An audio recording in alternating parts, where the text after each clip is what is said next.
Magic Dragon is a great song to learn on the guitar. It's a lot of fun, but it has a very specific rhythm that trips people up. So if you want to sound like Peter, Paul, and Mary on the record, let's get into the lesson.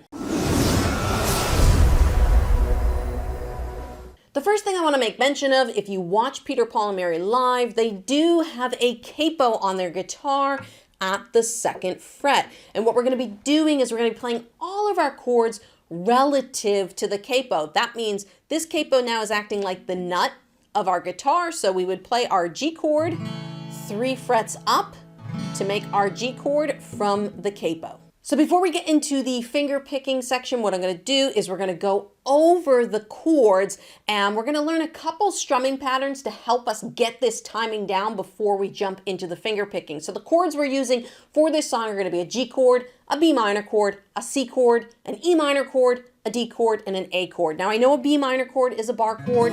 For some of you, that might not be the easiest thing to do. I would recommend using the full B minor chord for the finger picking, but if you're just going to strum the song, you can use the easy B minor chord and it'll work just fine if you want to work on strumming only. The first rhythm we're going to go over is a non-syncopated rhythm, just so we can get the foundation of our timing. It's going to be 1, 2, 3, and 4 and. And I'm going to play it on a G chord. It's going to sound like this. 1, 2, 3, and 4, and down, down, down, up, down, up.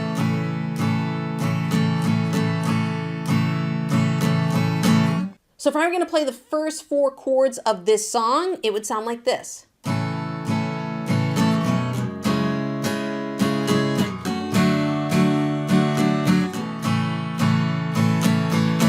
So you can hear it kind of has the essence of the song, but it doesn't really sound like the record. There's a little bit of a different timing that's going on here, and that's what makes this song super fun. So we're going to be working on a syncopated rhythm that has a little bit more of a sway to it. You're almost going to feel like you can glide with the music. So the strumming pattern we're going to use is very common. It's a down, down, up, down, up, down, up, down, up. So that's 1, 2, and 4, and 1, 2, and 4, and. But we're going to kind of hop this rhythm so that it has a sway feel to it. So that up strum, that first up strum is going to come a little bit quicker. Let's see if you can hear the difference here. So we've got.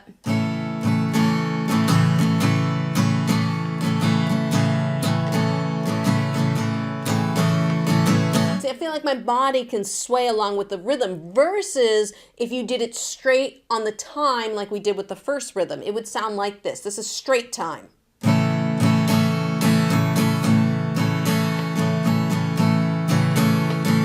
Versus sway. Ready?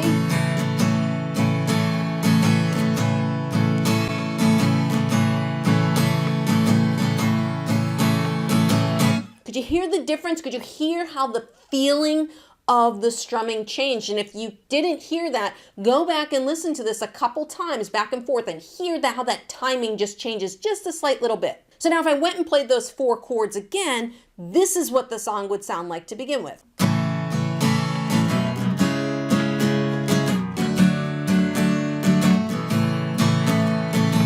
So there's one more thing strumming wise that I want you guys to be aware of that's very important from a timing perspective is we have some measures where there's 2 chords in a measure, meaning each chord is 2 beats. So what do? We're going to split that strumming and we're just going to do down, down, up. Okay, down, down, up for each chord. It'll sound like this.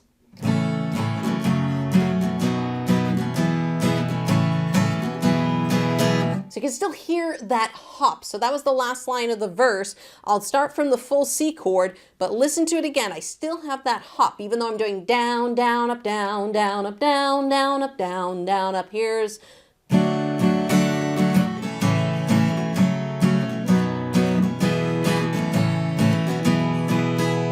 So you can still see I'm maintaining that sway feel, even though I'm just doing the down, down, up for those split measures. So you can see this is starting to sound a lot more like the energy and the feel of the record. But what we're going to do now is we're going to learn how to finger pick this song with that timing. So we're going to get rid of our picks and we're just going to be using our fingers.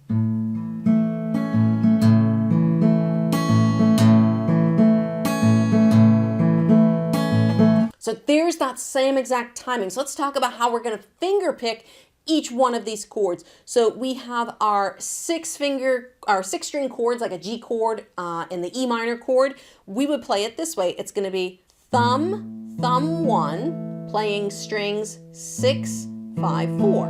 Okay, so the thumb is going to alternate and play these bass notes. Okay, the first finger owns the third string, the second finger owns the second string. Okay, for most of the chords except for the D chord, we're going to have to do something a little different on that one, but I'll show you in a little bit how we're going to do that. So back to the G chord, we've got thumb, thumb 1, thumb, thumb 1, thumb, thumb 1. Now the second half of the pattern, we're going to start with the second finger. So it's going to be the second finger on the second string, then thumb, then first finger. So it's second string, sixth string, and then third string.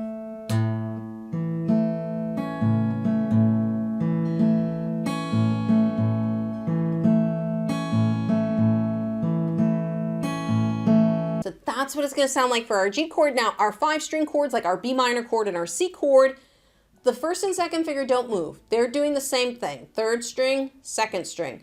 Now you're going to be playing the bass note as the 5th string. So it's going to be 5th string, 4th string with the thumb, first finger, thumb, thumb 1. Now second finger on the second string, back up to the 5th string with the thumb, and then first finger on the second string. So very similar to what we just did, just the thumb's playing different strings. Instead of playing 6, okay, 6 and 4, we're playing 5 and 4.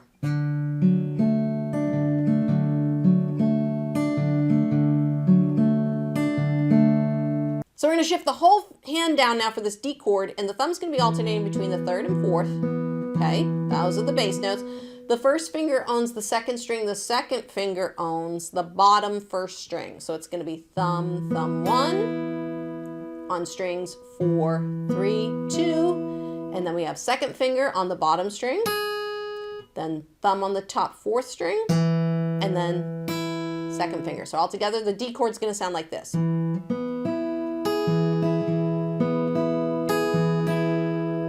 Now, just like the strumming, we're going to have some split measures. And what do we do on those split measures?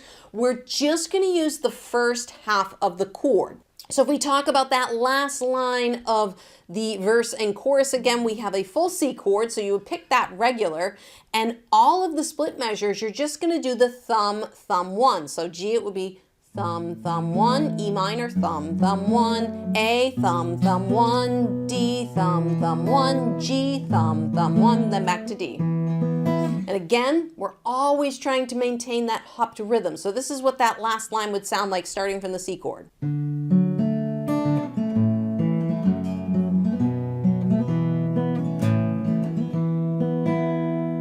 A wonderful thing about Puff the Magic Dragon is that once you learn a verse or chorus, you've learned the entire song because the chord progression is so repetitive. So what I'm going to do here is I'm going to play through once on one of the choruses so that you guys can practice playing along with me. And if you need to slow things down, you can use the settings cog down there. 1, 2, ready, and Puff the Magic Dragon lived by the sea and frolicked in the autumn mist and a land called Honolulu. Puff the Magic Dragon lived by the sea and frolicked in the autumn mist and a land called Honolulu. If you guys love finger picking and you want to learn one of the most common finger picking patterns that you can play over tons and tons of songs, then I have an amazing video over there where I teach you step by step how to play through a Travis picking pattern. Go click on that video and I'll see you guys in the next lesson.